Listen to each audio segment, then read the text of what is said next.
الرحمن الرحيم لو أنزلنا هذا القرآن على جبل لرأيته خاشعا متصدعا من خشية الله وتلك الأمثال نضربها للناس لعلهم يتفكرون.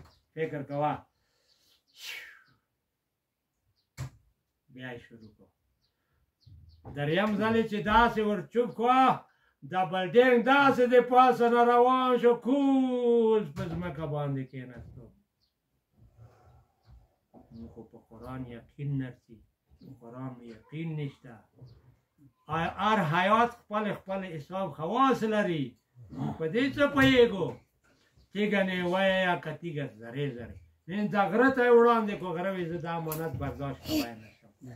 پوه شوې که دا الله تعالی یې مودې ته وړاندې نو دغه بلډینګ د هندو وره پاس په دریم ځلې اسم اعظم یې ورته متوجه کړو. یو خوب مالدو صاحب وره داسې یو څوک جبوی شنه جبوی داسې تکر تیږه پرته وي. نو سړی داسې وي لکه ما ته مزدکار زه داسې کوم. زه ورته وایم چې داسې لکه دا یوه تنګلی وړلې زه ورته وایم چې د الله جل جلاله کتاب څه دی ګوره ته اوس په دا ځای کې یې که نه که ته وغواړې چې هغه ځای کې وم هغه ځای کې به وې وایي چې هغه صحیح خبره دې وکړه هغه یقین صحیح و خوب کې ما ورته وایي چې ګوره دا ځای کې یې او که ته وغواړې چې زه هغه ځای کې خو دا یقین جوړول یقین دی چې جوړ نه وي بیا کار نه کېږي. ټول قرآن غواړي کېږي خو یقین دی چې جوړ نه دی.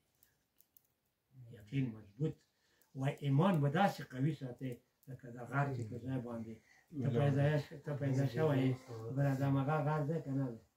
ته اوس الله تعالی دومره دنیا نوره غرونه دی ولیدل څومره به نوره د ځوانۍ کې ګرځېدلی یا دا هر څه دی ولیدل په ځي کلاک دی که نه تا ایمان به هم داسې کلاک دی داسې ایمان به داسې قوي ساتي.